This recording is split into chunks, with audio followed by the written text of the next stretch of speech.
இன்னும் சிறிது காலத்தில் பிரைஸ் தி லார்ட். இன்னும் சிறிது காலத்தில் லெபனோன் வளம் மிகு தோட்டமாக மாறுமன்றோ, வளமிகு நிலம் காடாக ஆகிவிடுமன்றோ. ஏசாயா 29:17. என்ன அருமையான இறை வார்த்தைகள்! ஆண்டவரின் உயிருள்ள வார்த்தையை கேட்க வேண்டும் என்ற ஆர்வத்துடன் இதை கேட்டுக்கொண்டிருக்கும் உங்களில் யாரேனும், எவ்வளவு நாள் தான் இந்த பிரச்சனைக்கான முடிவை காண நான் காத்து கொண்டிருக்க வேண்டும் ஆண்டவரே? நாட்கள் அல்லப்பா, மாதங்கள் அல்லப்பா, எத்தனை வருடங்கள்ப்பா, தாங்க முடியலப்பா, நீங்கள் தான் எனக்கு ஏதாவது வழி செய்ய வேண்டுமப்பா என்று பிரச்சனையின் வழி தாங்க முடியாமல் புலம்பிக் கொண்டிருக்கின்றீர்களா? கவலைப்படாதீர்கள் அன்பானவர்களே. உங்களை பார்த்துதான் ஆண்டவர் சொல்கிறார், இல்லை இல்லை, வாக்களிக்கின்றார். இன்னும் சிறிது காலத்தில் லெபனோன் வளம் மிகு தோட்டமாக மாறும் என்று. ஆம், இன்னும் சிறிது காலத்தில் உங்களது பிரச்சனைக்கு ஒரு முடிவு வரப்போகின்றது என்று. ஆமேன். அவர் வாக்கு மாறாதவர். அவர் சொல்லும் ஆம் வழியாக கடவுள் அருளும் எல்லா வாக்குறுதிகளும் நிறைவேறுகின்றன. அதனால்தான் நாம் கடவுளை போற்றி புகழும் பொழுது அவர் வழியாக ஆமேன் என சொல்கிறோம் என நாம் 2 கொரிந்தியர் 1:20 வாசிக்கின்றோம். மேலும் பாலை நிலமும் பால்வெளியும் அகமகிழும், பொட்டல் நிலம் அக்களிப்படைந்து லீலி போல் பூத்து குலுங்கும், அது வளமாய் பூத்து குலுங்கி மகிழ்ந்து பாடி களிப்படையும். லெபனோனின் எழில் அதற்கு அளிக்கப்படும், கர்மேல் சாரோனின் மேன்மை அதில் ஒளிரும்.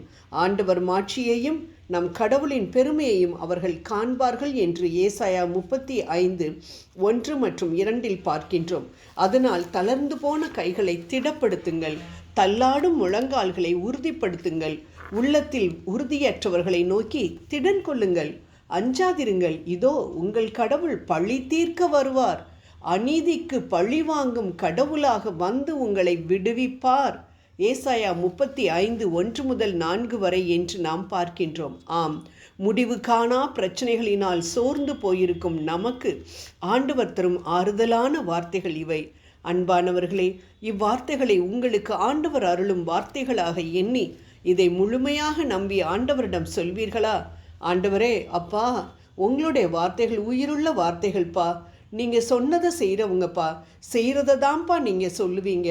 எனக்கு இப்பொழுது நீர் கொடுத்திருக்கும் இந்த வாக்கை என்னுடைய வாழ்க்கையில் நீங்கள் நிறைவேற்றுவீங்க நான் முழுமையாக நம்புகிறேன்ப்பா. வெகு விரைவில் சீக்கிரத்தில் என்னுடைய உடல், ஆன்மீக, உலக பிரச்சனைகள் எல்லாம் நீங்கி என் வாழ்வு செழிப்பான தோட்டத்தை போல மாறப்போவதை என் விசுவாச கண்களினால் பார்த்து அதற்காக நன்றி கூறுகிறேன்பா என்று மட்டும் சொல்லுங்களேன். உங்களுக்கு ஆண்டவர் செய்யும் அற்புதங்களை பார்த்து சுற்றி இருக்கும் கண்கள் நிச்சயம் பார்க்கும். ஆண்டவர் நாகமானுக்கு செய்த அற்புதத்தை பார்த்து சிரியா தேசமே ஆண்டவரை ஏற்றுக்கொண்டது போல உங்கள் மூலமாக அநேகர் ஆண்டவரை ஏற்றுக்கொள்ளப் போகிறார்கள். ஆமேன். அன்பானவர்களே, நம் ஆண்டவர் நம்மை கஷ்டப்படுத்தி அதை பார்த்து ரசிக்கிறவர் அல்ல, மாறாக நம்மை ஆசீர்வதித்து நம் சந்தோஷத்தை பார்த்து ரசிக்கின்றவர். அதனால் அவர் நன்மைகளை கொடுத்து நம்மை சந்தோஷப்படுத்துவார் என்று எண்ணி அவரை விசுவசித்து அவரின் நேரத்திற்காக பொறுமையாக காத்திருந்தால் அது நிச்சயம் நடக்கும். ஏனென்றால் அவர் அனைத்தையும் அதினதின் காலத்தில் நேர்த்தியாக செய்து முடிக்கின்றவர்.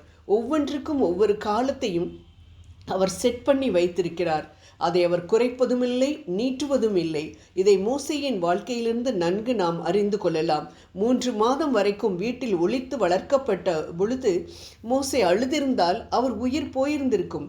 ஆனால் 3 மாதம் கழித்து ஆற்றில் போடப்பட்ட பொழுது அழுததினால்தான் அவருக்கு வாழ்வு வந்தது. விடுதலை பயணம் யாத்ராகமம் 2:5. அதே போல் நாம் பொறுமையாக இருப்பதற்கும் ஆண்டவர் நமக்கு காலத்தை நியமித்திருக்கிறார் என்பதை அறிந்து நாம் பொறுமையாக இருந்தால் சிறிது கால துன்பங்களுக்கு பின் அவர் நம்மை சீர்படுத்தி, உறுதிப்படுத்தி, வலுப்படுத்தி நிலைநிறுத்துவார். 1 பேதுரு 5:10. ஆகவே புனித பேதுரு 1 பேதுரு 5:6 கூறுவதைப் போல ஏற்ற காலத்தில் அவர் நம்மை உயர்த்தும்படிக்கு அவரது பலத்த கரங்களுக்குள் அடங்கி இருப்போம். ஜெபம் செய்வோம். அன்பின் ஆண்டவரே, உமது காலத்திற்காக நாங்கள் பொறுமையாக காத்திருக்க எங்களுக்கு உதவி புரியும். உம்மையே நம்பியிருக்கும் எங்களுக்கு கொஞ்ச காலத்தில் நீர் உதவி செய்ய போவதற்காக நன்றி கூறுகின்றோம். ஆமென்.